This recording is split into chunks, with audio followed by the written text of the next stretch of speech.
You're listening to Podcast PXN, a video game podcast, delivering a player experience news. Let's go! What is up, guys, and welcome to Podcast PXN, episode 326. I am one of your hosts, Daniel Prindle, aka Dan is DTM on still Twitter, and I am joined by our resident Embark Glazer and my fellow Spartan, Gage Dempster at Gilbo Biggin. Reporting for duty, ready to glaze, sir. Glaze on, soldier. Ro is not with us this week. He is feeling under the weather, so wishes for him to get better very soon. But thank you to everyone watching us live and participating in the chat. Just as a reminder, we are live each and every Wednesday at 8 p.m. Eastern Time on youtube.com/@podcastpxn and twitch.tv/podcastpxn as well. Gage, the topic of the show this week is our Xbox Executive Roulette. We have leadership changes that have come to Xbox, and that is the fallout that we're about to talk about here. So first up, we get news on Friday that Phil Spencer has announced that he is retiring from Microsoft, and also Sarah Bond has resigned from Xbox. Of course, Phil Spencer, former CEO of Microsoft Microsoft Gaming. Sorry. I wanted to say Microsoft Game Studios. Microsoft Gaming. And Sarah Bond, of course, was the president of Microsoft Gaming, Xbox, whatever you want to call it. So we got both of those little bits of news. And then we got the news of the replacement, which is the new CEO of Microsoft Gaming will be Asha Sharma, who is previously the president of Microsoft's Core AI product. So before we get into some statements here from everyone, off the rip, seeing a headline that former Microsoft Core AI executive was taking over Xbox was not a great thing to see in the headlines, especially with people's concerns about video games and the future of generative AI and what that looks like. A little bit concerning, I think, initial responses. Initial responses is, it feels like, okay, my take on this, like oftentimes, is pessimistic, because we have often theorized about the end of Xbox and what that might look like. And it feels like we've taken another step towards that out of nowhere much sooner than I had anticipated. That's my initial read on the situation. Now, as we get into her statements later, obviously she's trying to claim the opposite is actually happening. But that was my gut read. I don't know. What was your psyche like when you read the news as it was breaking? Very much a similar thought of okay. Doom and gloom. We're on the same page. Yeah. The initial thought was I don't know what the fuck's going on. Especially since we heard Phil say so many times last year, as recent as last year, that he had no plans to retire anytime soon. And then all of a sudden, fucking out of the blue, I'm retiring, and effective Monday, which is 2 days from when he announced it, I'm gonna be gone. I decided today on Saturday that I just can't take it one more day, even though I'm off right now. It was, yeah. Yeah. So I think we're on the same page from that initial reaction. It's just, and as we'll get into it, there's more stuff as well that made me concerned about, but first, we'll get into everyone's statements first here. So first, coming from Phil Spencer, Phil says, "It's rare in life to know when a chapter is closing, but after 38 years at Microsoft, that moment has arrived for me. I've made the decision to retire and begin the next chapter of my life. It's a milestone that's given me a chance to reflect on the incredible journey I've been fortunate enough to share with so many of you. I'm excited for Asha as she steps into the CEO role. She's joining an incredible group of people, teams full of talent, heart, and a deep commitment to the players they serve. Watching her lean in with curiosity and a real desire to strengthen the foundation we've built gives me confidence that our Xbox communities will be well supported in the years ahead. Thinking back to my start as an intern in 1988, I never could have imagined the path ahead. I've been lucky to work with so many passionate creators, partners, colleagues, and players across the industry, people who challenged me, taught me, and made this work full of joy and wonder. Thank you to everyone who's been part of this chapter. This community has meant more to me than I can say. From here, I'll keep doing what's always mattered so much to me, cheering on the teams pushing this industry forward and playing alongside this incredible community. I'll see you online.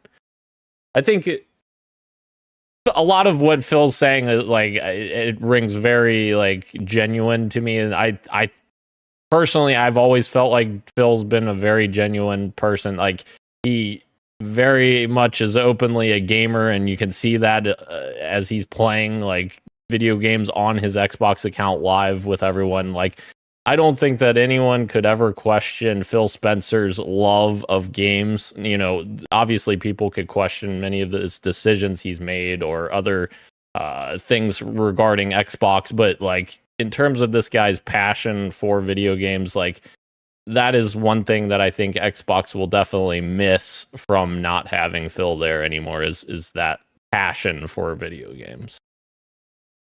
Yeah.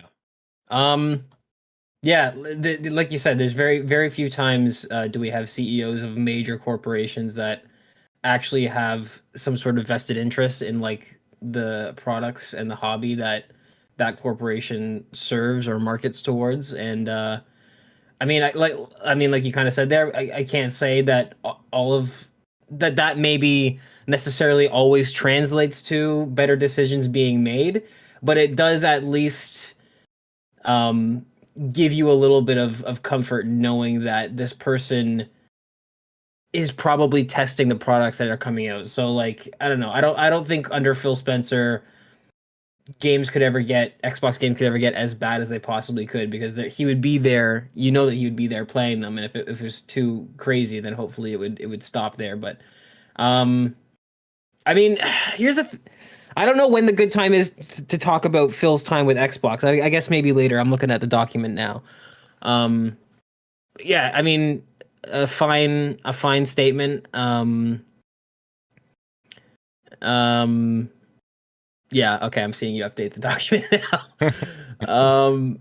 Yeah, I mean, sad to see him go. I do think, again, this is a hard episode to read when to break into discussions, but when not to. Right. It does seem like Xbox is in need of a shakeup. I would have hoped that it would have been a shakeup of strategy and not of personnel.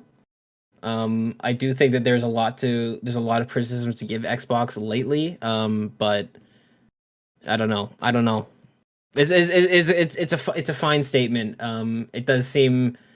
I always try to read these things and try to decipher the CEO speak into what he's actually trying to say. But this one's pretty like. Right. This is pretty bulletproof in terms of being diplomatic. I do like how he starts off where he's like, sometimes you never know when a chapter is going to end, but mine's right now. It's kind of like, I read that as him saying, I didn't know I was on the way out, but here we are.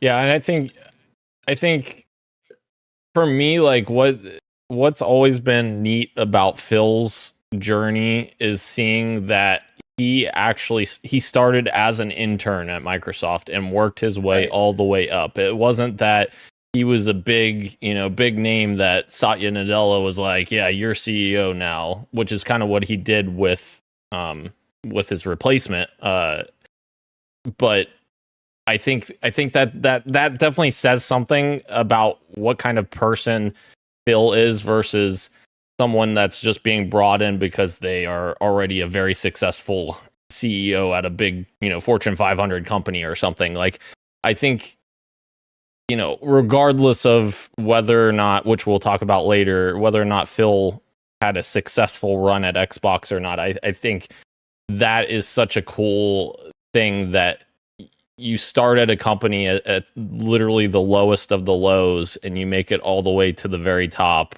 just from putting in hard work and caring about the product. I mean, that's pretty cool.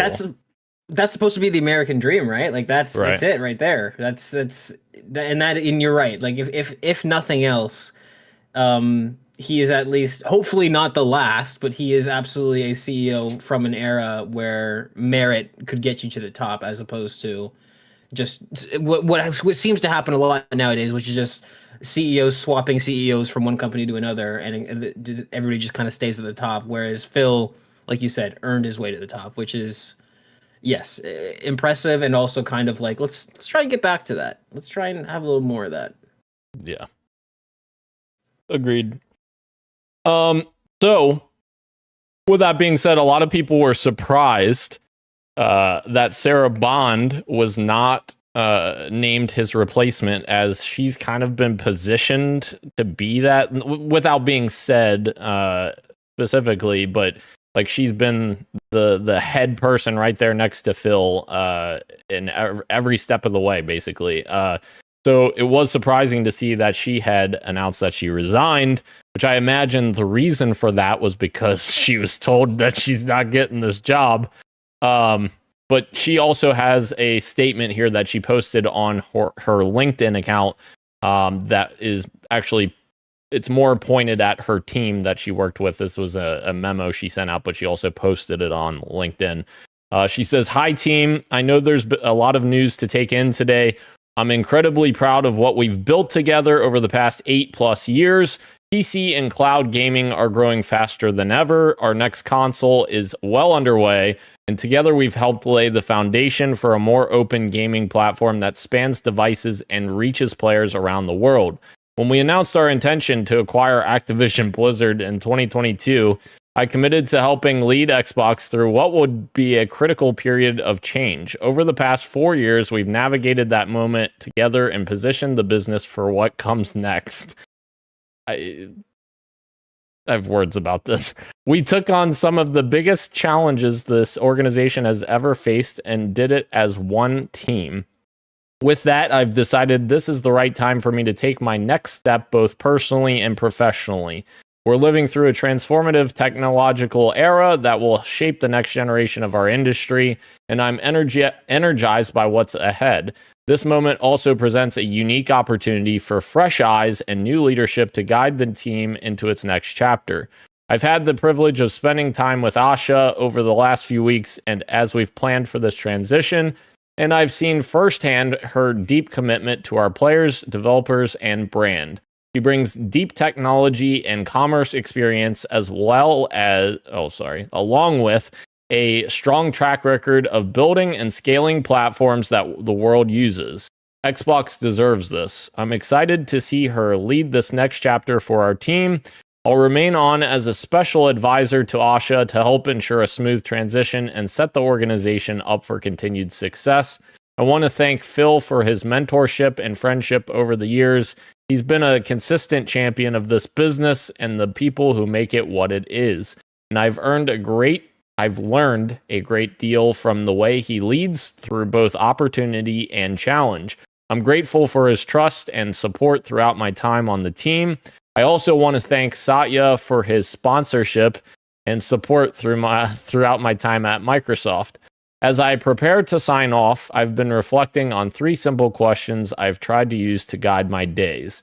Did I bring my best? Did I help someone else succeed? Did I do my best work? I hope the answer has been yes for many of you. It's been a privilege to work alongside this team."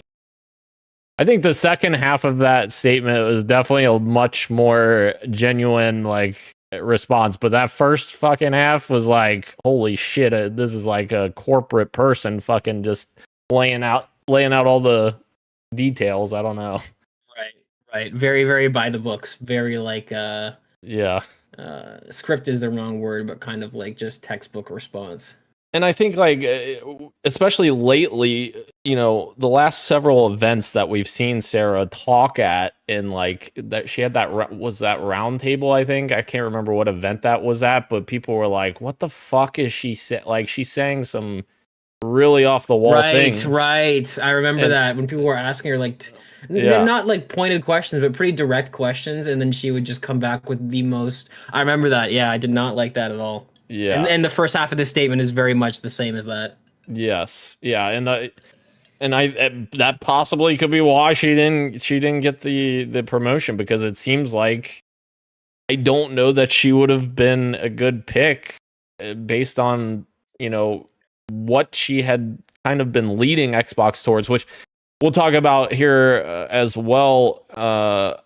Actually, I thought I put that. Oh, it's in here somewhere. I'll just say it right now because I know it's in here somewhere. But there was reports that Microsoft corporate was not happy with, Microsoft employees were not happy with her positioning Xbox as, a everything's an Xbox promotion. Like, she kind of got all of the brunt for that, because I guess that was mainly her plan, that everything's an Xbox. But I also think that's, I don't know if it's the marketing language that she used that people didn't like, because basically every decision that Microsoft has been making the last like 3 to 4 years has been around, platform agnostic behavior, where, you can play these games basically wherever you're at. Like PC, you can play it, or Xbox, you can play it, or, I don't know if that was,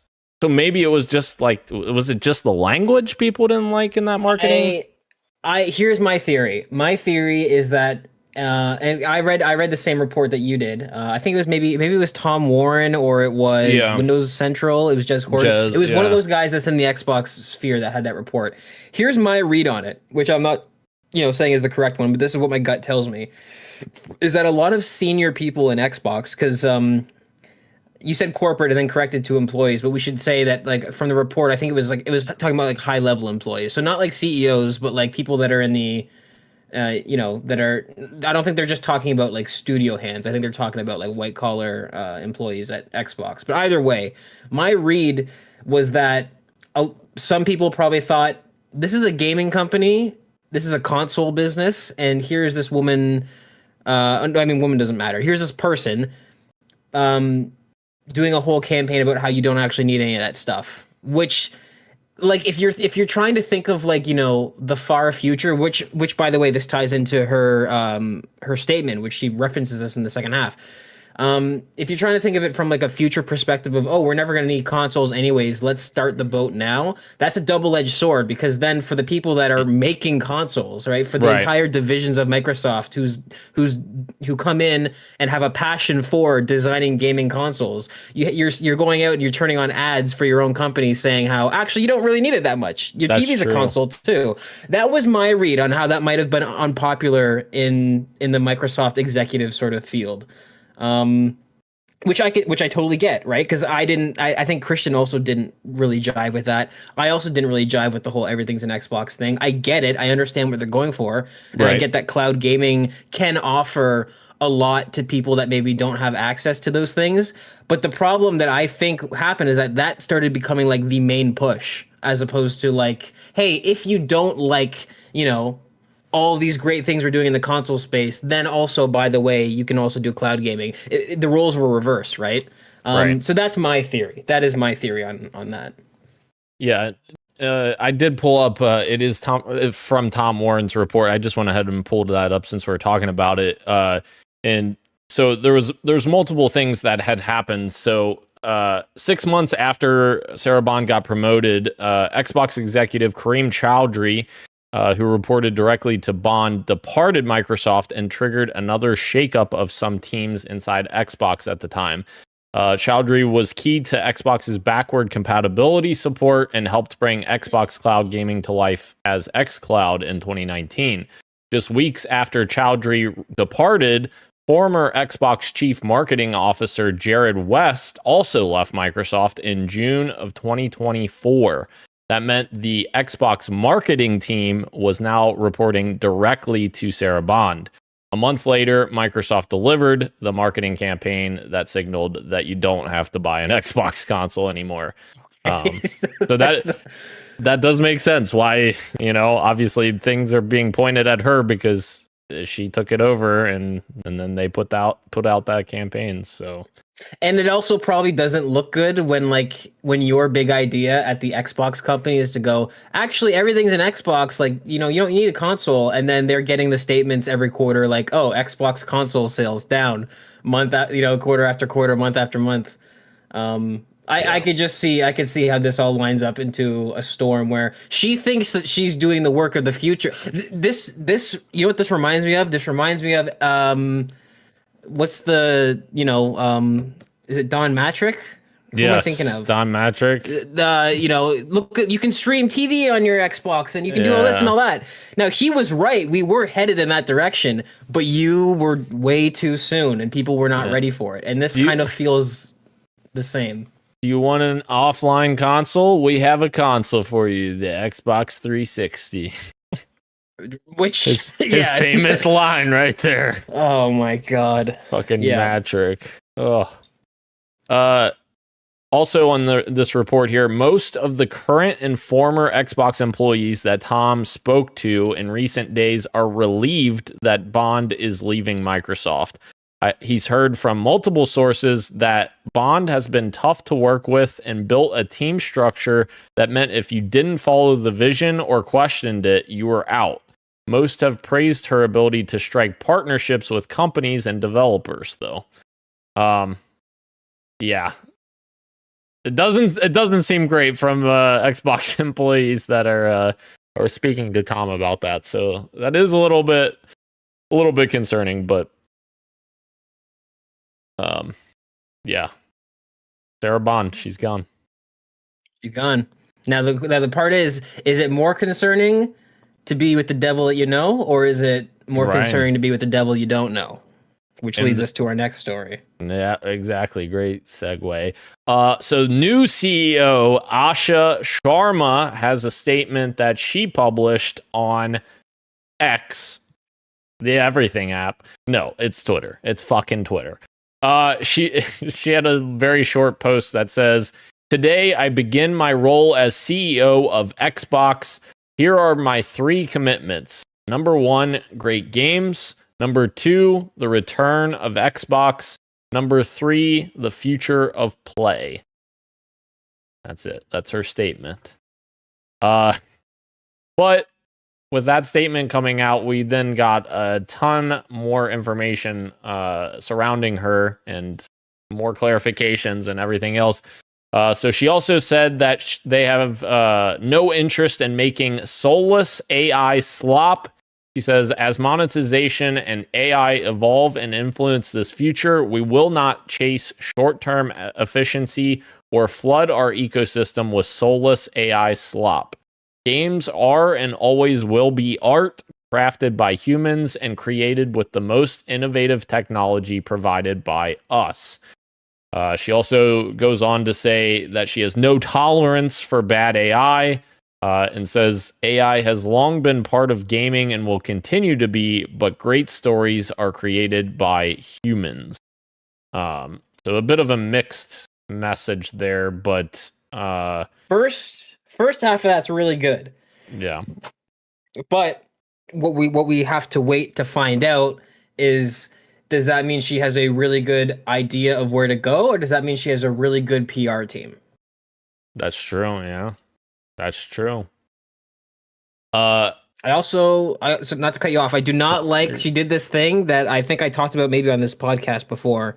But she's doing the thing where she's conflating AI and what it's mean over the years, where AI has long been a part of gaming. Like, not really, not in the sense that we're talking about. Right, Gen AI. The AI in 007 is not the AI of chatbots nowadays. It's not the same thing, but right. I knew that this was going to happen sooner or later. Right. Yes. So back to Tom Warren's report to get more information on this as well. Xbox employees that Tom's been speaking to have been concerned about the Sharma appointment, particularly because of her previous role as an AI executive at Microsoft. There's also concern about her lack of industry experience in entertainment and gaming.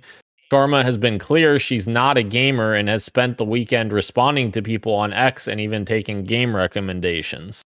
Some Xbox employees worry that she'll force AI into everything Xbox does, but Sharma was clearly ready for that reaction, saying, as monetization and AI evolve and influence this future, we will not chase short-term efficiency. I said this before, or soulless AI slop. But the other concern is that she's appointed by Nadella, who is the CEO of Microsoft, as some kind of executioner of the Xbox console. Her memo doesn't suggest that, and Microsoft could have easily appointed Matt Booty into that kind of role. Well, fucking Matt Booty, fuck me. He got a promotion too. Well, we didn't talk about that. I know we both totally steered clear of that because fuck, this guy keeps failing upwards. Yeah, he's basically the head of content now, which is like fucking Matt Booty needs to fucking be walked out the doors.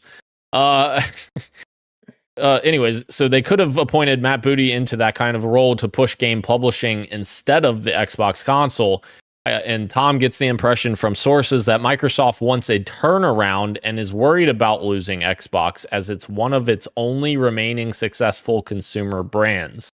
Which I find interesting because Windows is a very successful consumer brand, so I don't quite agree with that. But anyways, those who know Shawarma better describe her as enthusiastic, willing to learn, and very capable of getting teams to execute on a clear vision rather than coming in as a product executioner. She also has a history at Instacart and Meta of overseeing platform launches and getting people to use products, the type of user acquisition that Xbox has failed at in recent years. Sharma's non-gaming credentials don't mean she can't do a good job at Xbox, but it will still be a tough gig to step into the shoes of Phil Spencer, who is widely respected inside and outside of Microsoft. He will be remembered for the impact he had in turning Xbox around more than a decade ago, and Xbox could have easily died after the Xbox One disaster, but Spencer made transformative decisions that have benefited the entire gaming industry. Xbox led the way with consumer-friendly decisions like cross-play, allowing consumers to buy a game once and play it across PC and console.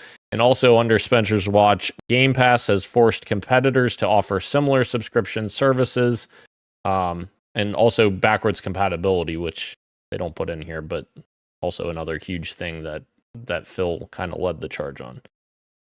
Right. So that was a lot there.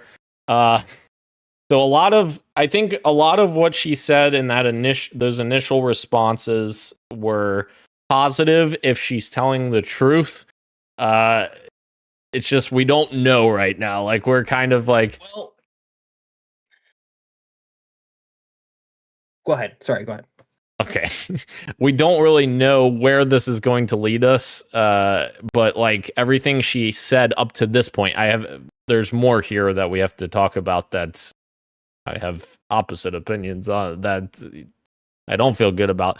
But everything up to this point of what we've been talking about, I feel like she's said a lot of the right things, where she's saying like, we don't want AI slop. We don't want to not have humans telling these stories and making these games. Like, I think a lot of the things she's saying sound good. It's just a matter of if it will actually execute in that manner. Right there, but in that report that you just read, or the article you just read, there is another piece of context that we can use to again maybe decipher some good news from this, which is that yes, she was assigned by Satya Nadella. Yes, she was working in the AI department. But as this guy just pointed out, her expertise and a lot of her earlier success comes from product launches, right? They mentioned Instacart, which is now a staple. They mentioned Meta, which, like, whatever you want to say for Metaverse, the actual headset was a huge success and is now a staple. So to me, that actually kind of maybe is counteracting the doom and gloom I'm feeling, where this does, again, looking at it from a CEO, from a utilitarian sort of point of view, they're installing somebody who has a history of really good product launches to Xbox at a time of, dire slumps. To me, that does signal that could mean that they are planning to give Xbox one last chance under a new sort of direction.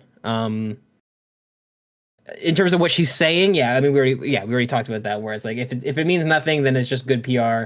If it means something, then it's a very good insider. But that was interesting that she's had that she's kind of known for being really successful in product launches. I think that is worth something in kind of trying to decipher what's going on here. For sure. And then we get into some of the, like, this is one of the things I sent to the PXN chat, and I was like, I don't like this. She posted a reply to Smash JT, which I don't even know who this guy is, but he is a major grifter. He is an absolute fool. Okay. So she was replying to him saying what her favorite games were, essentially, and she says, "Great list. I did my top 3 in another reply. Halo, Valheim, 007. It's been a long time since I played Chrono Trigger. Have you done every ending? Thanks for all the detail. I appreciate it a ton."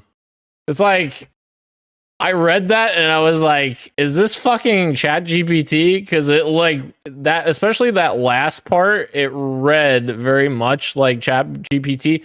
However, I don't know how she talks. Like, I've never seen her posts before, right. So like, maybe she talks like this, but it just, like, it didn't feel great to me reading this, like, and making it feel like it was fucking AI. I didn't know that was the one you were grabbing, because I saw it in the docs here. This feels very much like an AI response. Yeah. So the problem is that there's been multiple now, because I saw one. And I wish I had grabbed it, but I saw that in the doc and thought it was the same one. There was one where the beginning of her response was almost verbatim a Grok type response, where somebody had said something to her and she was like, well, how did she word it? She was like, "Hey, thanks for letting me know. I hadn't heard about that yet." And I was like, and it went on for like a paragraph, and I was reading it and I was like, this really, like, with the same example you just brought up. But what I'm getting at is that there's now multiple instances of me reading something and going, this does not pass the smell test. This does. And obviously, like you said, the correct answer is we have to wait to see her in front of a microphone, and then maybe it'll make sense and like, oh, this is how she talks. But being the person who's coming from Core AI team and having all of your Twitter responses sound suspiciously like AI is certainly not a good look. Yes. Well, and to provide more context, also, we did learn that, I can't remember whose report it was, but we did learn that Sarah Bond apparently had an Xbox team that was dedicated to posting on her socials. So it wasn't actually her posting, and like, apparently she was like pretending to be a gamer and she really wasn't one, which was another thing that came up. So it's like, it also could be like this thing of like, did she have like some intern post this? Which actually, I guess I can just jump right into it, since we're kind of leading to that anyways. But Ryan McCaffrey kind of pointed that out. He got the feeling that, well, here, I'll just read what he said. Do I believe that AI is writing Asha Sharma's posts? No. Do I believe that an experienced gamer on the Xbox team may be helping her sound more like a real gamer with her social replies? Yes. Do I think it's a bad idea for her to try and fake this? Yes. He also responded to that saying, Sean Layton wasn't a gamer when he ran PlayStation. Doug Bowser isn't a gamer now. It's only a thing with Asha now because she's following Phil, who was very probably, no, is that the right way to say that? A gamer. I get why the comm strategy would be, see, she's a gamer, really, but gamers see right through that. And then Asha responded to Ryan and said, I agree, faking would be a terrible idea and wouldn't work. I also didn't expect my gamer tag to blow up, and the reality is more boring. I created it recently to learn and understand this world. I've played with my family, and it's a shared home account across devices, which you can see in the range of games and achievements. I fixed that this weekend, and everyone is only playing on their own gamer tags. But I get where this is coming from. I don't pretend to be the best gamer, and even though I'm playing, that's still not my goal. My focus is to make Xbox the best place to play, return to our roots, ship great things, and become stronger for the future. And yes, I'm writing my own posts with a smiley face, which I feel like that was like the most genuine response that she could have given the situation. So I do at least appreciate that, because it feels like that post was genuine. But yeah, I think there is some concern about the rest of her posts, and like, is that AI or is it like some intern or whatever we was think this was this one where they're like, Asha, they're catching on to the AI thing. We need you to come. Yeah. We need you to come type one reply, please. Right. Yeah.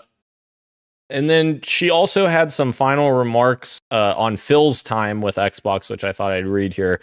Today, Matt and I had the chance to recognize Phil Spencer. Over the past couple of months, we've talked nearly every day about everything from hardware and strategy to creators and culture, and plenty about our kids and dogs too.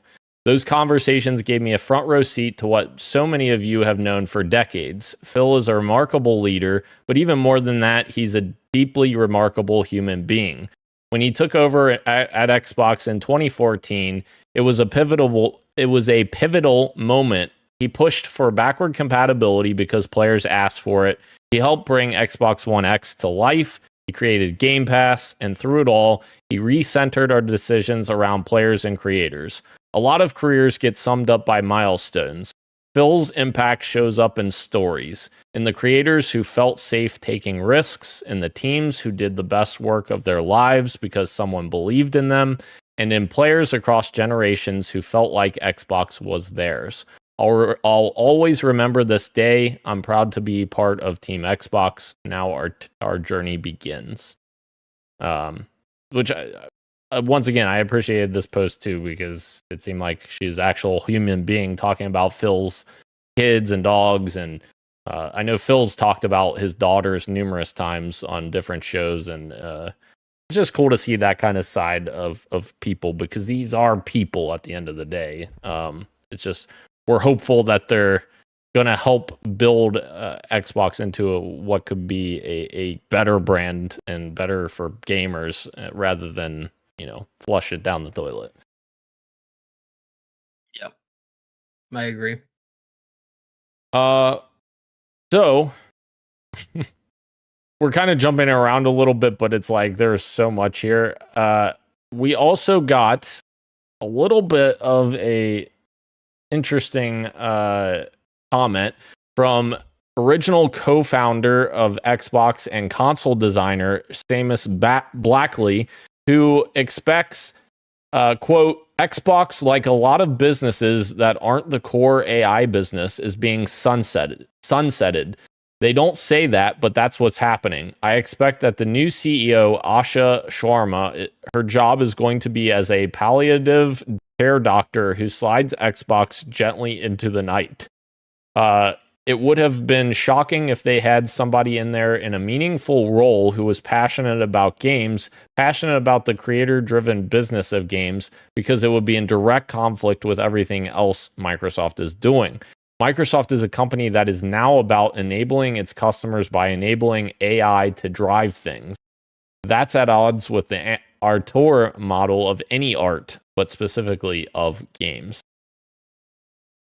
I think I hear what he's saying here, but I don't really agree with what he's saying here, because I think the difference is if this was before the Activision acquisition, I think that I would be more like inclined to say red alert.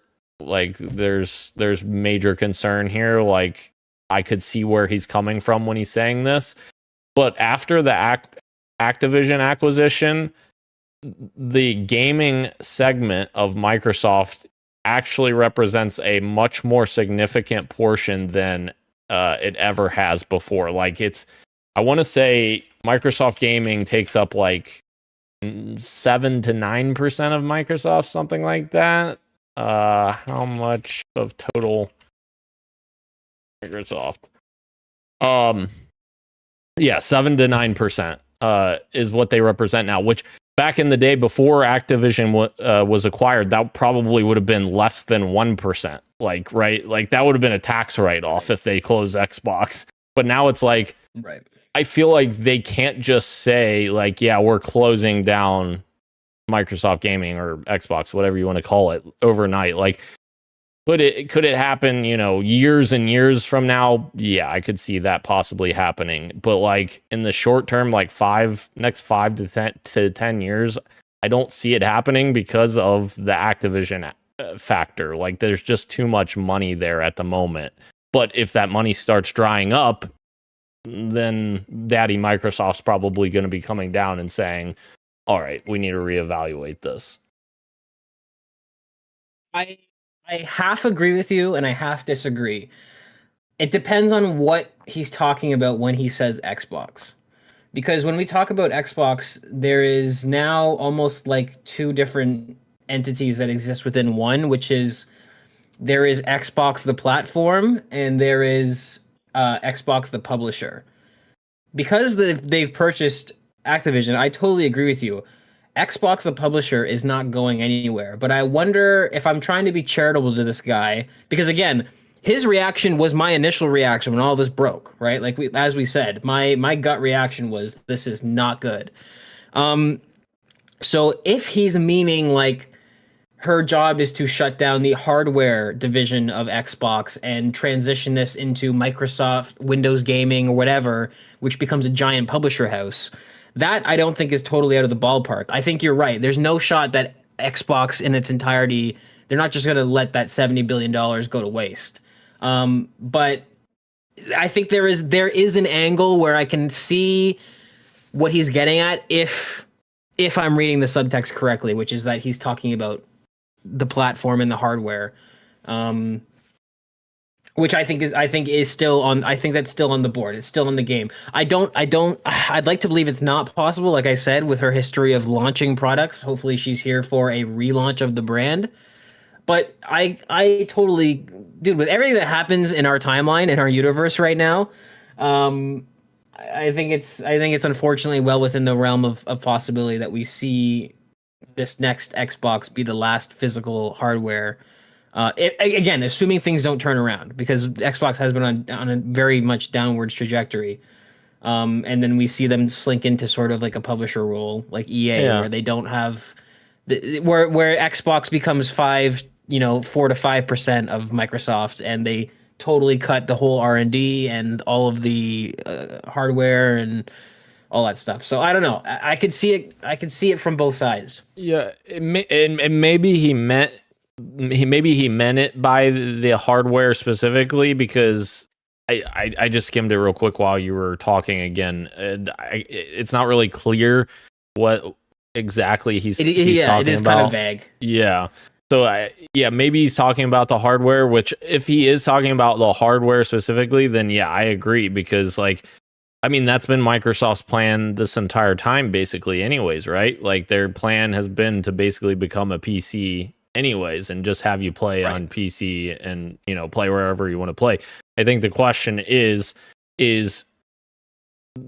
Asha going to revive the console business and say, hey, we need to make money from building hardware once again, and by doing that, we're going to make certain things exclusive again, or whatever else incentivizes people to go buy the actual hardware, which is interesting because in the past, video game consoles were always sold at losses, and then you would make up the sales in software sales. It was basically being subsidized, and nowadays that's kind of been flipped on its head, because like Nintendo makes profit on Switch 2 sales, Sony makes profit on PS5 sales, and I would assume Microsoft's making profit on Xbox sales still today.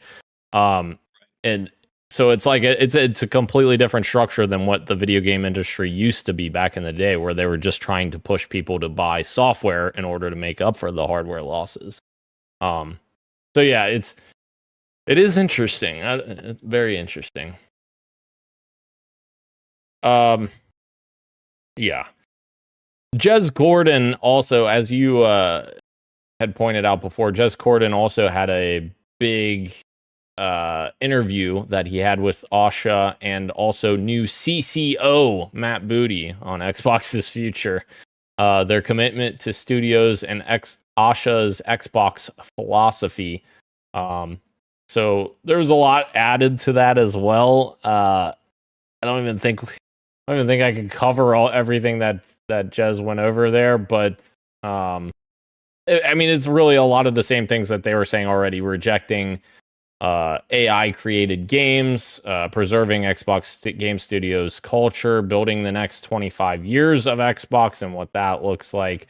So yeah, there's a lot more information there. I think if you want to read more from Jez, go check him out on Windows Central. But yeah, he had a huge document that he posted after an interview with them. Yeah, and then to close like this segment, Ryan McCaffrey tweeted it, but this came from IGN. Again, new Xbox leadership has confirmed that there is no Microsoft pressure to increase AI usage. We're committed to art made by people, they said. I think that with any new technology, it brings possibilities as a tool, but even more important, especially now, we need to draw lines on what we won't do. That's what I attempted to do when I shared my opening letter. I will not flood our ecosystem with slop. We won't have a careless output. We won't have derivative work. I deeply believe in the words that I shared previously there. So again, saying the correct things. We'll see what the actual action looks like, and I do find it a little bit hard to believe that Satya Nadella isn't saying we need as much AI out there right now, because he's doing it with a lot of the other Microsoft divisions right now, where they're requiring AI usage across the board. So yeah. Yeah, I imagine that AI will increase in Xbox. I mean, it feels like that's just the way it's going. And I do notice that whenever there's a response to this concern, the response has two parts, which is like the first part is no, which is the part I don't believe. And then and then they'll say we're not gonna load it up with AI slop. There will be a little bit. Like that's kind of like my pessimistic read on that, right? Because in her original response too, she said something similar where she's like, we're not gonna overload it with slop. It's like, no, but there will be some that you guys are gonna use some AI. Yeah, hopefully we just again. I feel like we're gonna have to make concessions, and if Roe was here, I mean, he would probably want to skin me alive for saying this, but like, AI is probably coming for the concept artists. Like it is gonna make its way into some aspects of it. We just have to hope that we keep it out of the writing, we keep it out of the voice acting, we keep it out of like the tangible.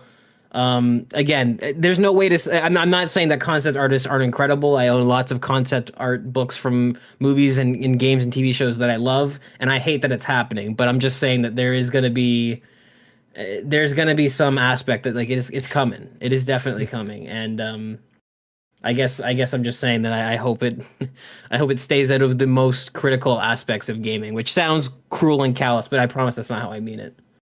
Oh.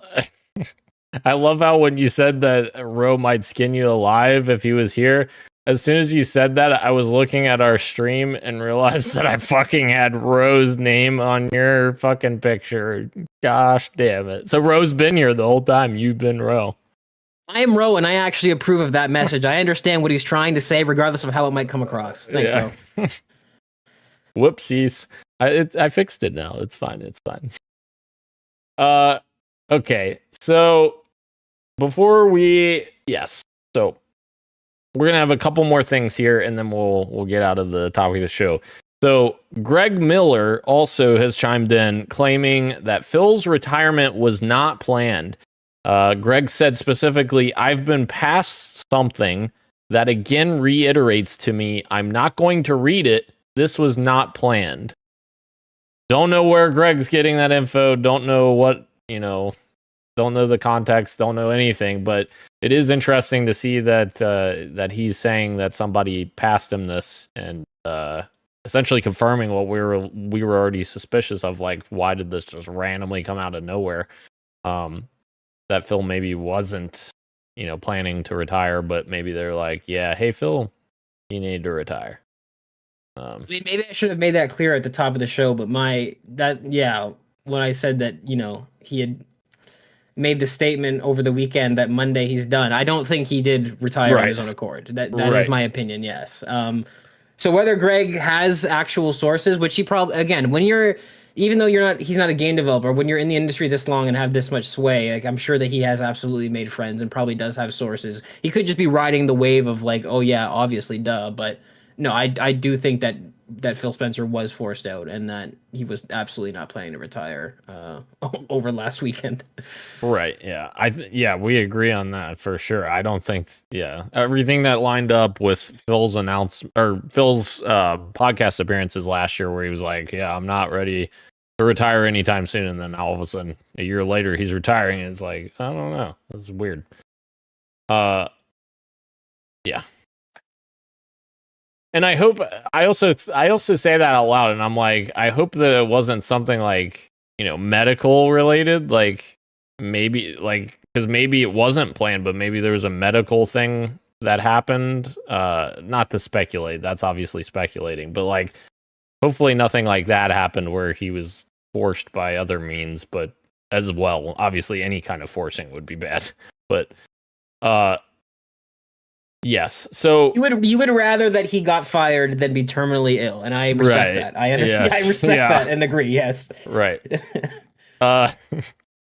So with that being said, what to think about Phil's time as CEO of Xbox, and like what do we think about what his time looked like?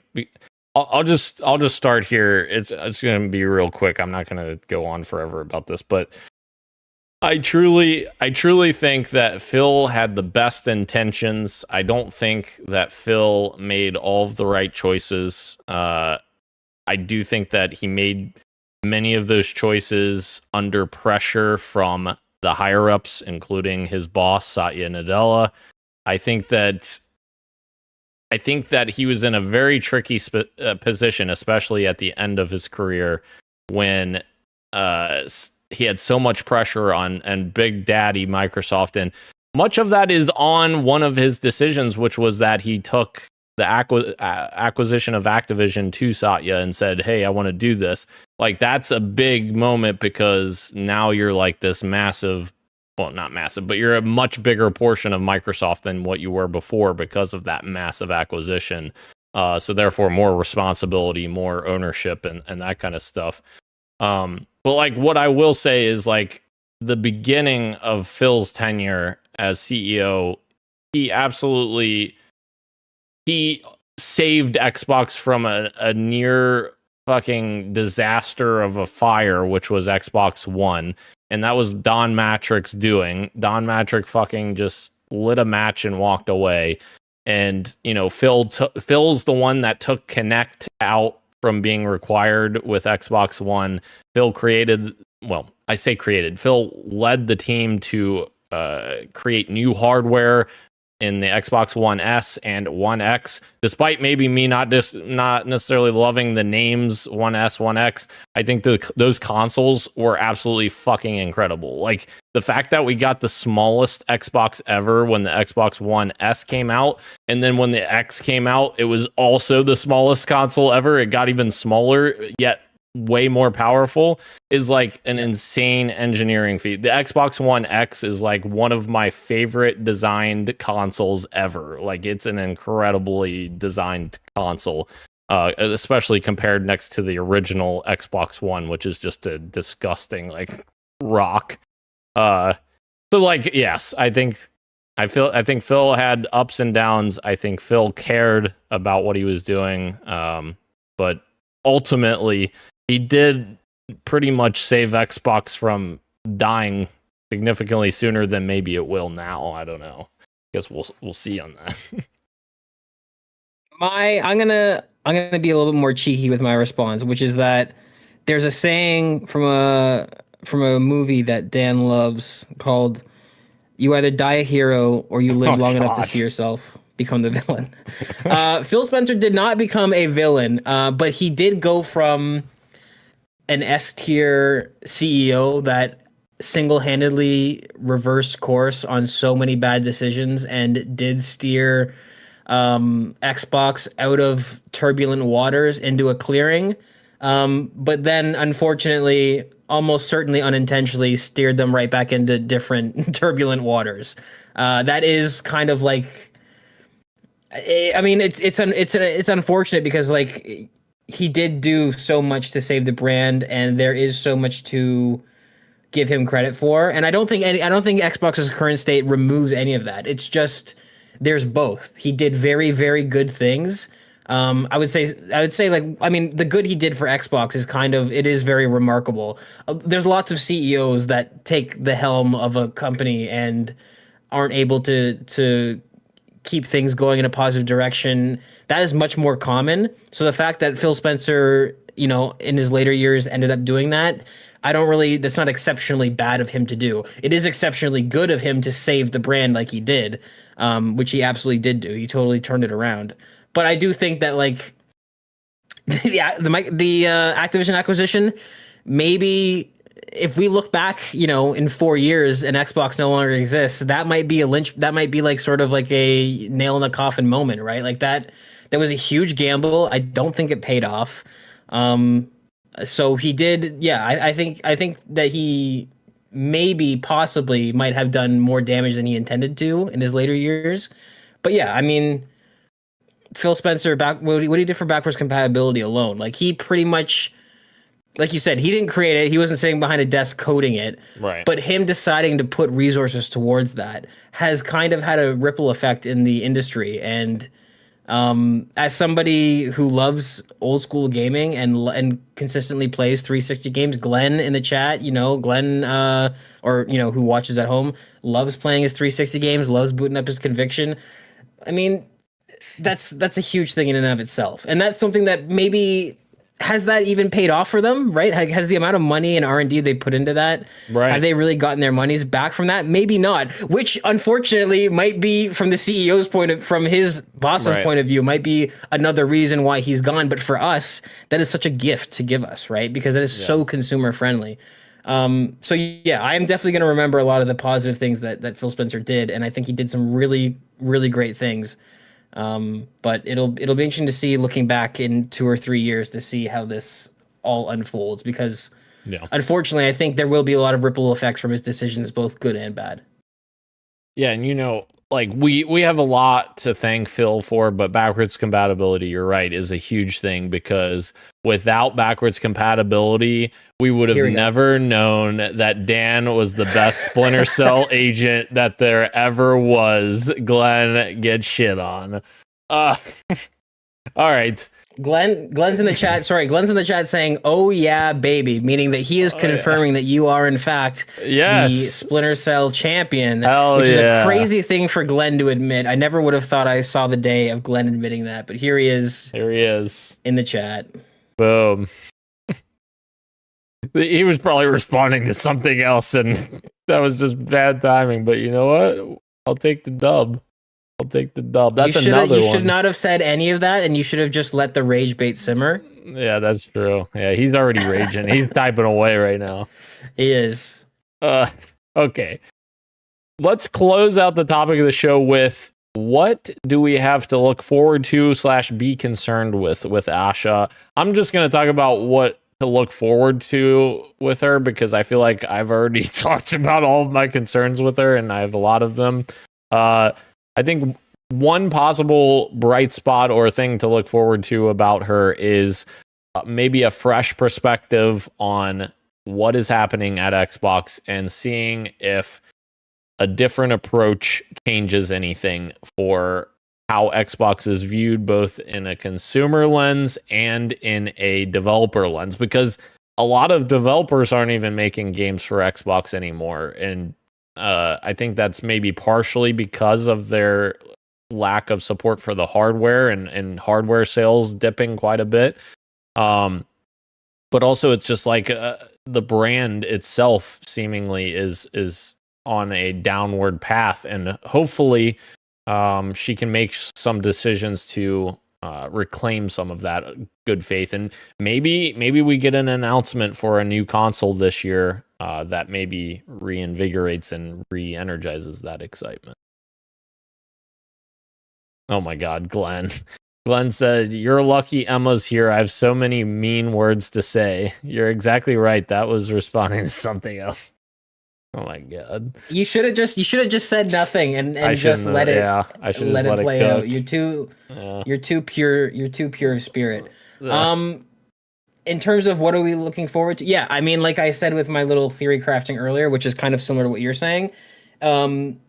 Assuming that Satya Nadella put her here because of her track record, that leads me to believe that maybe she is here to help reinvigorate and launch something, the next generation of Xbox, and to be there at the ground level and help, like the report, like the article said, help the team get focused on a launch sort of vision, and then in 2 years' time, somebody, God help us, not Matt Booty, but it certainly seems like that might happen.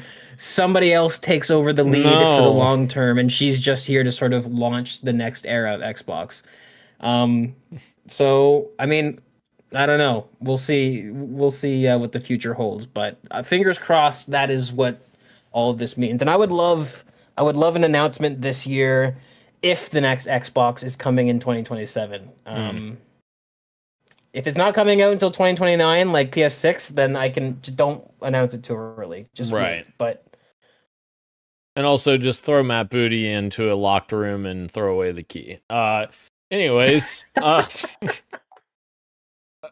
is our topic of the show, a massive topic of the show this week. So, Gage, let's jump into some quick bites. Elder Scrolls 6 will officially return to Bethesda's classic style of game, according to Bethesda director Todd Howard. He said, of course, that they took detours with Starfield and Fallout 76 and are looking to return to their classic style, which that's exciting for me in terms of returning to their classic style game. I have something to say. Go ahead, finish your thought. I have something to say about this. It's exciting to me because I loved that classic Bethesda style of gameplay, and it's also exciting because that means Fallout will probably do the same thing when they make the next mainline Fallout game. I'm not as big into Elder Scrolls, so it's not as big of a deal for Elder Scrolls 6 specifically for me, but the implications of that after with Fallout is what I'm hopeful for. I have a totally different read on this statement, and I could be wrong, so I'm not saying this from a point of authority, but I think you're falling into the trap that Todd Howard laid out with this statement, which is that it feels like in disguise he's saying, don't worry, the next game will be well received like the old ones, because when he says classic style of game, what is so different about Starfield than Skyrim or Fallout? When you think of core gameplay mechanics, yeah, it is almost exactly a Bethesda game. There's not really now Fallout 76. Fallout 76, I'll give him. No, you really got to think about the moment-to-moment gameplay. Opening up your inventory. I've got 16 wheels of cheese. Oh, sorry, in Starfield there's squares of cheese. But listen, the issue with Starfield is the procedural generation side of it, because Starfield very much felt like it didn't have the handcrafted feel because of the procedural generation. Like, there wasn't a handcrafted massive world for you to explore where a developer purposefully... Well, no, listen, where a developer is purposefully putting things in certain spots and having certain story elements in certain spots. Like, I don't think that maybe you're not appreciating necessarily how like handcrafted Fallout 3 and Fallout or not Fallout New Vegas, sorry, that wasn't them. Fallout 3 and Fallout 4 to an extent, not as much of an extent. And Skyrim, like how many events on the map, like you go to, you meet the little kids at Little Lamplight in Fallout 3, and like that's a very handcrafted area of the map with these kids that are in these like cave systems, and you go in underground and you find the ghouls, and like there's all these like handcrafted things that I feel like are missing from Starfield. Like Todd has talked about that in the past, where Starfield has handcrafted things in it, but like Starfield as a whole, to me, doesn't feel handcrafted. So this is where we disagree, in that if you are playing the story of Starfield, it almost entirely takes place on handcrafted areas. So you've got the main city of the green lush world. Sure. You've got the, what is it called? The UCP, whatever, the main battleship that the police faction's on. Yep. You've got the pirate home station, and then you've got the Neon City. Almost all of the big story missions that you're doing, the quest-wise, happen on the handcrafted planets. Now, I understand the procedural generation was a big marketing point for Starfield, but like in terms of its core gameplay on the sticks, it like that's what I'm saying. Like I don't think that Starfield strayed very far from the classic style of Bethesda game. So to me, this is very much a statement of trying to be like, don't worry, the next game will be good. Because we tried to mix things up a little bit. I really don't think they did mix things up all that much.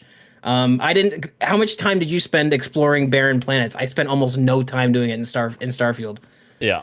Here's where I would push back though a little bit, because like for me, a lot of the amazing moments of Fallout 3 wasn't even in the main campaign. It was in these side moments that you're going to these towns that you maybe wouldn't have visited if you were just doing that the is a main good story. point. That's a good counterpoint. That is a good counterpoint. Like Fallout 3 specifically, like you could beat that game's main campaign like super quickly if you just mainline the whole thing. But like that's not what makes Fallout 3 great. Like in fact, like I think that the overall story of Fallout 3 is largely like, inconsequential. It's not that, not that crazy of a story, right? Like I think that the smaller things that you're finding on the maps as you're going is like what's building that world for me and like making it so much more exciting than something like Starfield, where your side quest is to go to this planet and do whatever the fuck you're doing there. I don't know.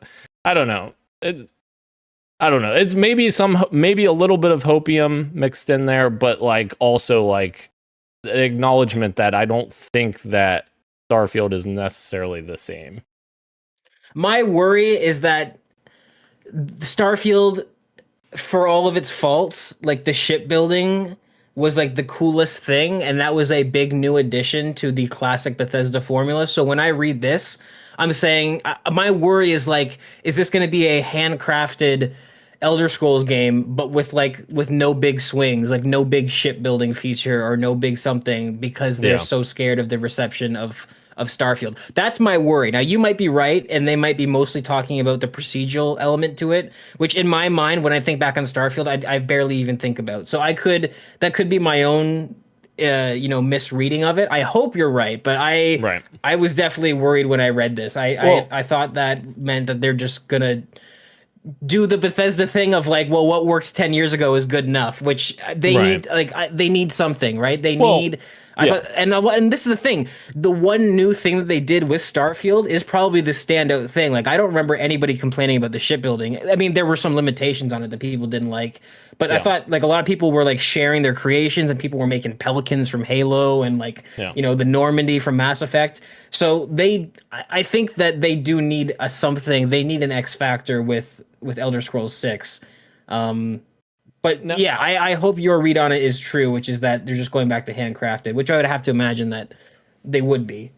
And I don't think that they're gonna like shy away from big swings either, because like the crafting of spacecraft in Starfield, I feel like is very much an evolution of their civilization builder that they had in Fallout 4, where they kind of took their first swing in that foray. Like that was the first moment of having like that creation type system that they have. So like obviously they did it in Fallout 4 and then maybe expanded upon that to make it, you know, more interesting with spaceship building in Starfield. So like I still see like that kind of thing still being incorporated in their games, kind of like Fallout 4 was, and have something like where you can build like little, I don't know, civilization or not civilization.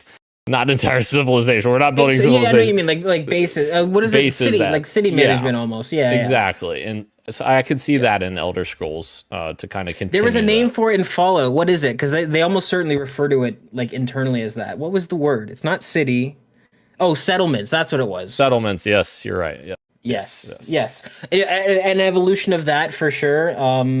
Would be cool in Elder Scrolls. I saw rumors a long time ago on my leaked forums that I like to go to. There was nothing indicating that it was legit, so I just kind of casted it away until now. But somebody was saying that there will be a legitimate shipbuilder in the next Elder Scrolls, but it'll be obviously like pirate ships, and it'll be it'll be like modular. It won't be totally freeform, but something like that would be cool for sure, right? That and some settle management. I'm just hoping for the things like lean into the genre of whatever game you're building. So the next Elder Scrolls is obviously medieval themed, fantasy themed. Put like weapon forging where you can like change like the length and the hilt of your sword, and you know, you can actually make different sets of armor, and you can put engravings in them. Like, you know, like lean into that sort of stuff. It doesn't have to be, you know, it doesn't have to have all these crazy new ideas, but like just add texture to whatever genre you're doing. For sure. That was an excellent quick bite that we had there. Very quick. Very quick. All right. Our next quick bite. Destiny 2's next expansion has been delayed for 3 months to June 2026. Shadow and Order was the name of the update. They're focusing on quality of life updates. This update is being changed and expanded to include sizable quality of life updates and will be renamed as well. So it will not be called that when it comes out. It will now launch June 9th, 2026. See what happens there. Some not so great news. And what the hell did I just do there? The hell? Apparently Google Chrome has a new feature where you can have tabs side by side with each other inside the same browser window. That's weird. I've never seen that before. That must be new. Layoffs have hit Ubisoft Toronto as around 40 people, around 8% of the studio, has been let go. Production on the Splinter Cell remake still continues, says Ubisoft. So some layoffs there, still making the Splinter Cell remake.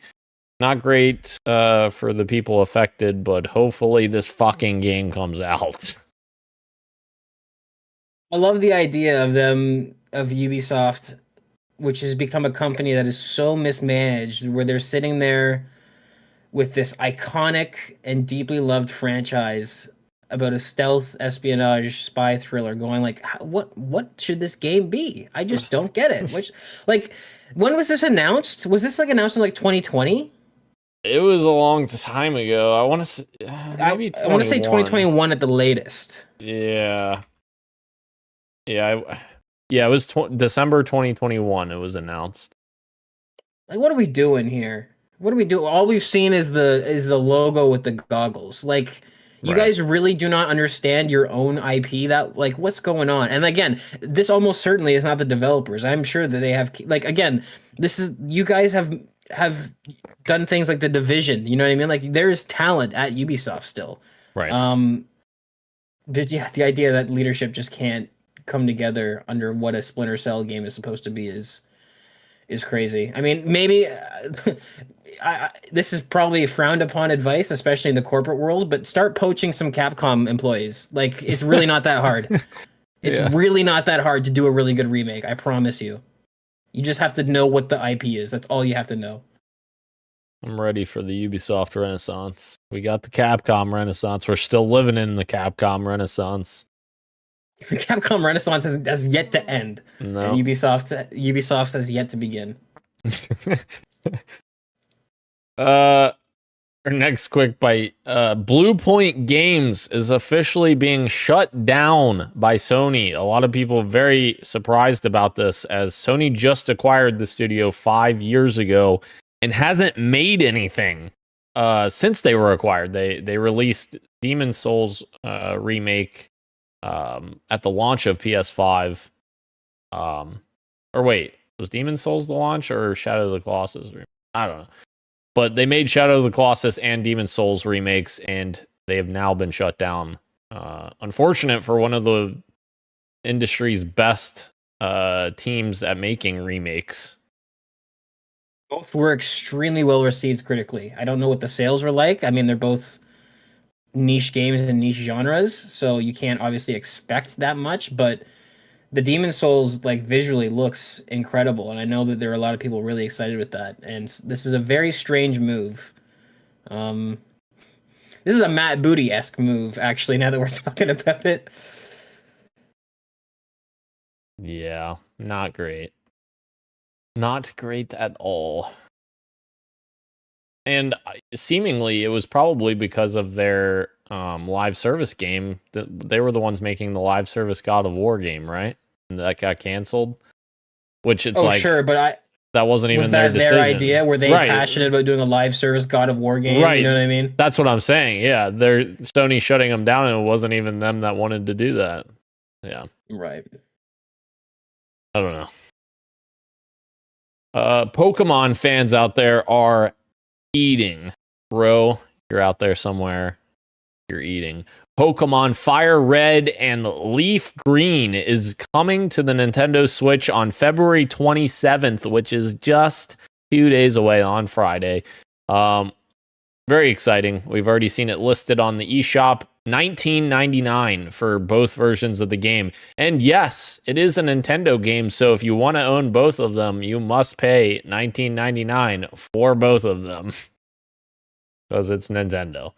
Pokemon Presents will also stream on February 27th as well, celebrating 30 years of Pokemon. I'm excited to see what they announce, because everyone knows at this point I've got a Pokemon card collection that's growing, and I'm addicted to the card experience now.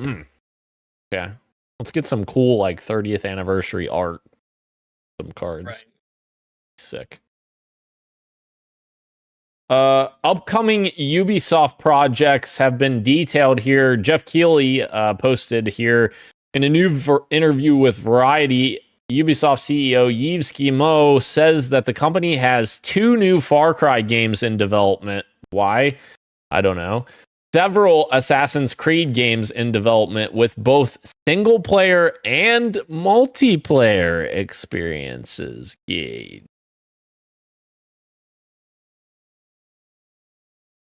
You're not gonna like what the multiplayer Assassin's Creed experience is, but I'll save you from that torture until later.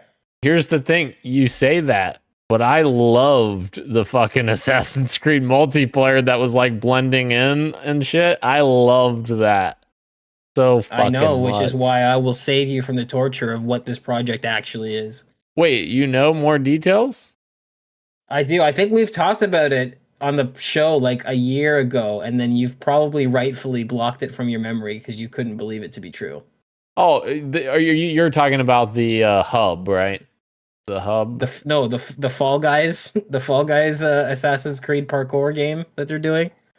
Wait, what? I don't remember Yes. this. What the fuck? This has been reported on by multiple people, including Insider Gaming. That is currently somehow and also they did an article like 3 months ago. It's survived the latest like slashings of games that they're doing. There's gonna be a Fall Guys like parkour knockoff. Hopefully there's something else too, but that's the one that's got a lot of steam at Ubisoft right now. As I've said, this company is mismanaged beyond belief. Fuck, I was excited until okay. Well, fucking A. Somebody fucking save Ubisoft from themselves. Capcom, Jesus please. Christ. Capcom, just acquire Ubisoft and fix them. Oh, if Capcom just got all of their IP, dude, wow, that would be incredible. That'd be great. I'd be down for that. Okay. We got an update on Netflix's BioShock movie. The director Francis Lawrence will be his next film. It will aim to start production in 2027, with the script being based on the first game. Take-Two wants to also release the release of the movie to coincide with potential new games in the franchise, which timing would be right, because Cloud Chamber has been working on a new BioShock game for literally almost a decade at this point. So surely that game's going to be coming out at some point in the next couple years, right? Surely. You'd hope. It was announced in December of 2019, so 7 years ago we got an announcement for that game. Ugh. All right. Marvel's Wolverine has been dated for September 15th, 2026. That's literally all we got, seemingly to try to cover their tracks for shutting down Bluepoint Games. So like, oh yeah, here's Wolverine's release date. Everybody get excited about this. You like PlayStation. You like us. Don't forget. We do good things. Yeah. And lastly here in the quick bites, to celebrate the 25th anniversary of Halo, we have coming November 10th, which is the 25th anniversary, Halo the Master Chief Omnibus collects the 3 updated classic novels, The Fall of Reach, The Flood, First Strike, with new cover art and sprayed edges, which is sick. I love that sprayed edge. With new cover art by Isaac Hannaford, who is one of the OG concept artists from Bungie back in the day, which is very cool. Great concept art. I love that.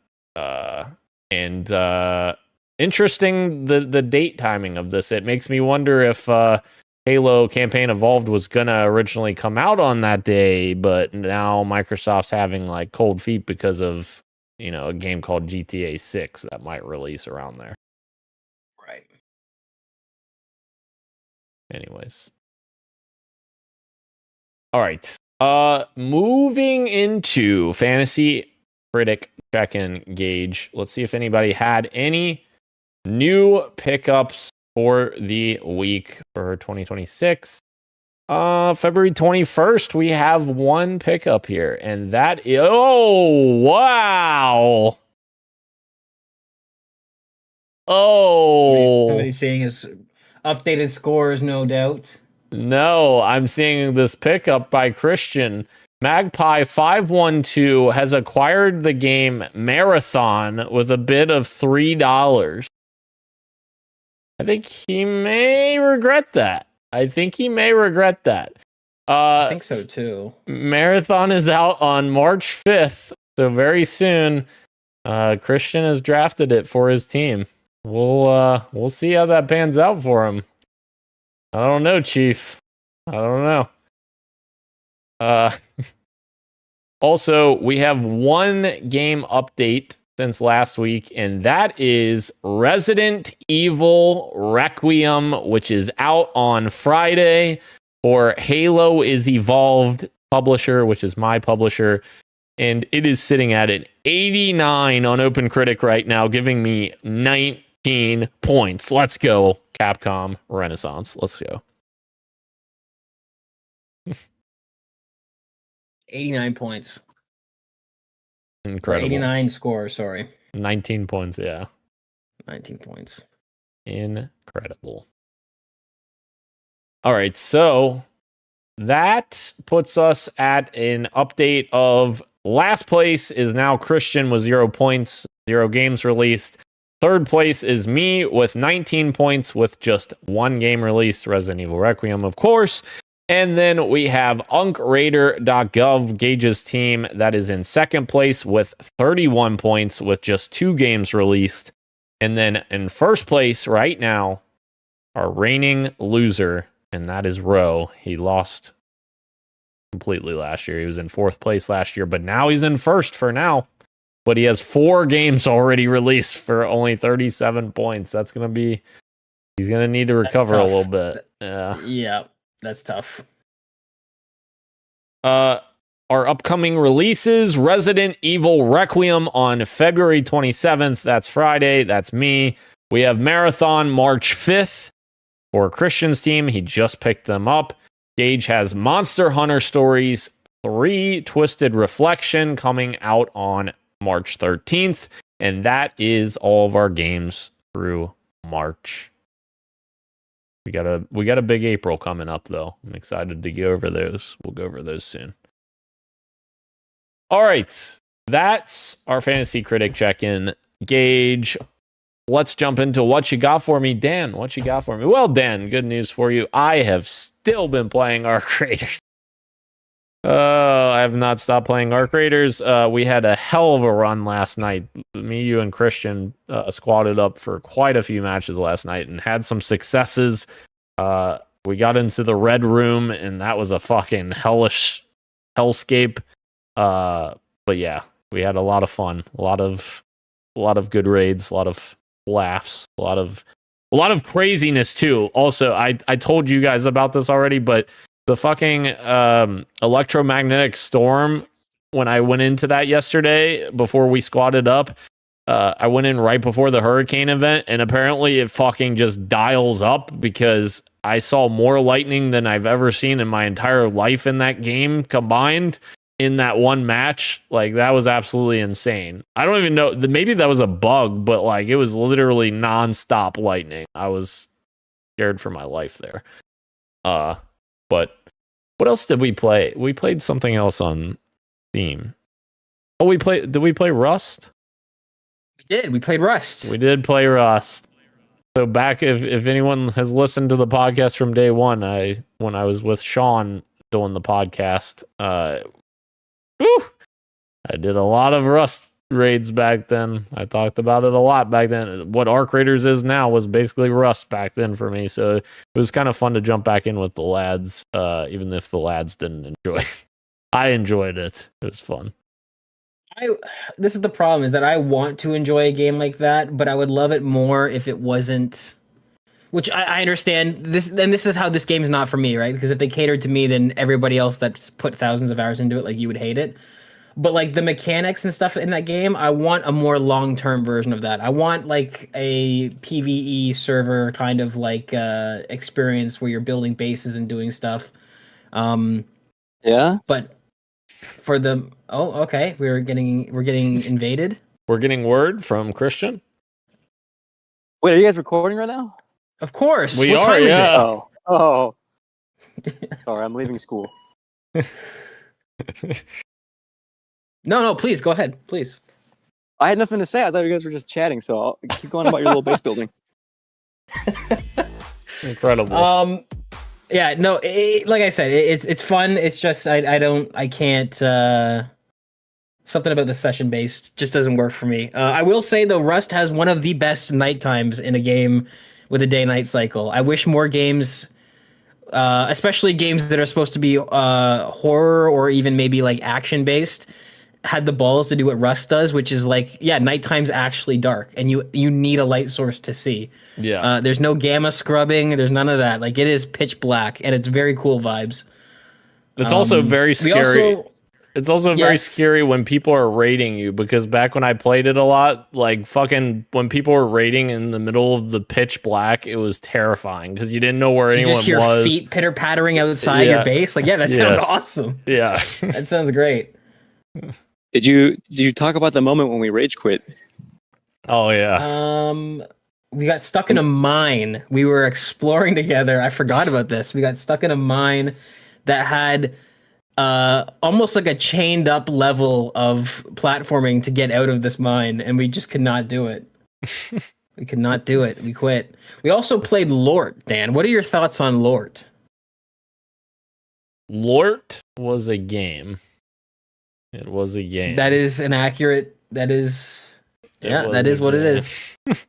Dan doesn't know how to have fun. I liked Lort. I think I liked Lort. I don't know. Lort got refunded. Lord got refunded, and it was one of those games where you could clearly see the inspirations and see how, like, oh, this would make sense why this would work together, and then it just they don't execute it at all. IMO. It is definitely missing a little bit of its own identity. It does kind of have that, even though I'm not saying that it does for sure, but it does have that sort of Unreal Marketplace feel where it's just like assets that have been thrown together. Somebody is going to make a Lort type game with its own art style, and it will probably do very well, is my prediction. Because there is something there with those few games mixed together in the right way. Glenn says, would you say that you are rusty when you jump back into it then, Dan? Incredible. Huge. Incredible, Glenn. Absolutely huge. I do have two other games to talk about real quick. One of which we've already played, and we've probably talked about, so I won't spend too much time on it. I am replaying Orcs Must Die 3 with a friend from work. And we're playing through on the hardest difficulty now. We're like min-maxing all of our strategies to try and get through it. And it's fun. It's a fun time. It's a game that you don't have to take too seriously. But does stand on its own 2 feet with enough systems, and it's fun. It's just a fun time. Orcs Must Die 3, having a good time. Some say the Christian best. doesn't know how to fun. Go ahead, Dan. Some say the best Orcs May Die game. A lot of the fans agree with you. That is the best one. And then the last game I'll talk about, because I have been playing Arc Raiders as well, as everyone knows, all the time. The last game I'll talk about is a little game called Raven's Watch, which has surpassed my expectations. This is a game that unjustly people like myself kind of look at the surface level and go, oh, it's a roguelite kind of Hades clone. But then you play it, and on the sticks, it actually does not feel like Hades that much at all. Certain characters do because of their kit. It actually kind of feels like a Diablo roguelite. It is such a fun game, especially in co-op, where you're kind of every skill has a really long cooldown to start, and you're sort of like teaming up, and you're having, one character goes in and stuns the whole crowd. The next character comes in and uses an ability to apply fire damage, and then you use an ability to apply vulnerable, and everybody tries to like thin the herd. With it has some Night Rain kind of influence too, with the day-night cycle, and only having a certain amount of days to get things done before you have to fight the boss.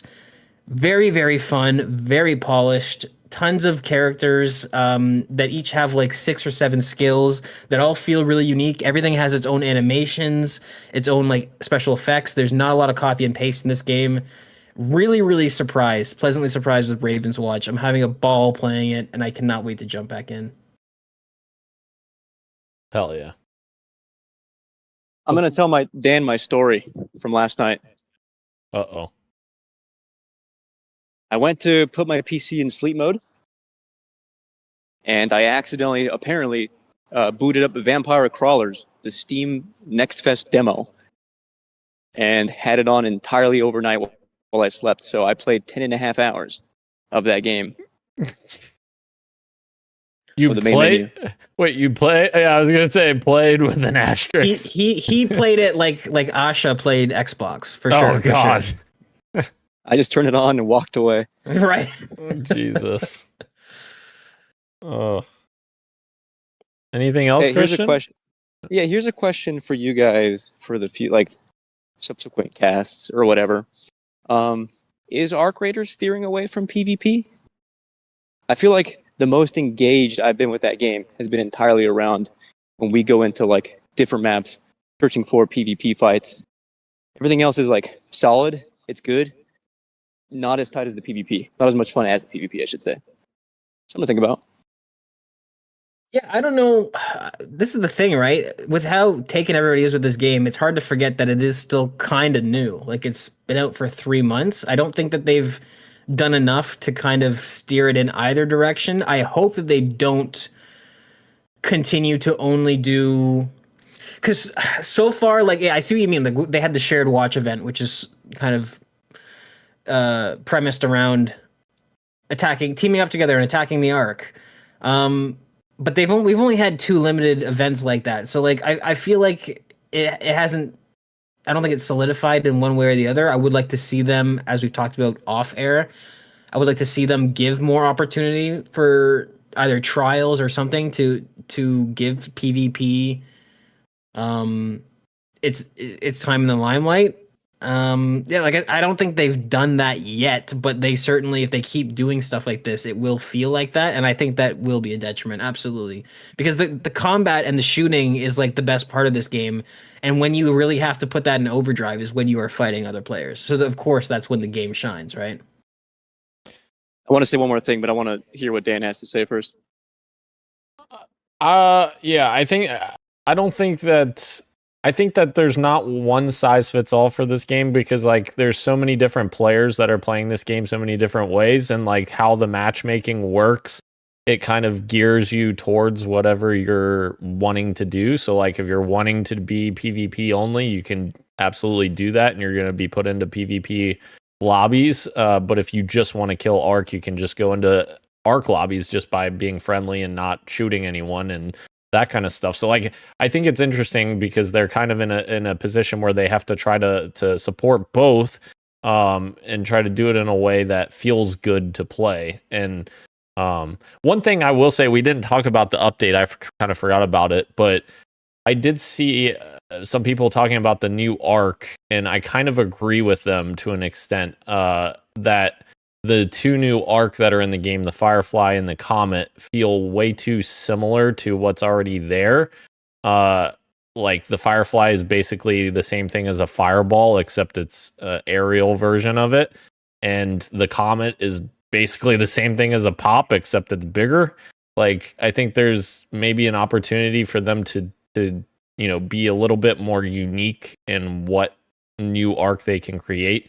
And obviously that's one small criticism. I think that it's cool that they have 2 new enemies with this update, and I think the Shredder, despite my hatred of the Shredder, is a really great design and like an interesting addition to the game.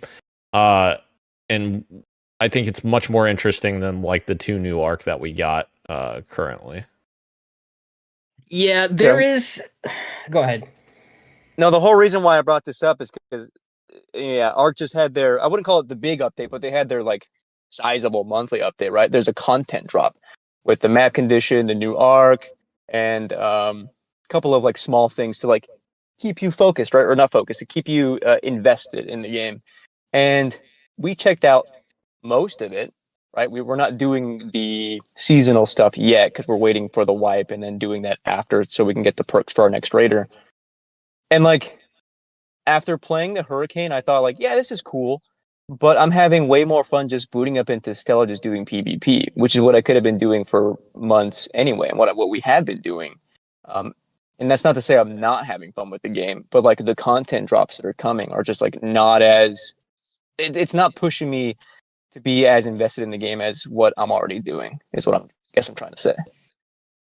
Yeah, I think I agree. Like longevity wise, like the Hurricane map event isn't gonna like make me play this game like way more than I would have before. But I actually did like the Hurricane event and how it affects your character and like the shield mechanic and all of that. I think that was all very interesting additions. I think we could get more out of it too, because we are also I think we're accidentally doing the Zoomer thing of like just trying to get the most dopamine. Whenever we want to do PvP, we always go to Stella.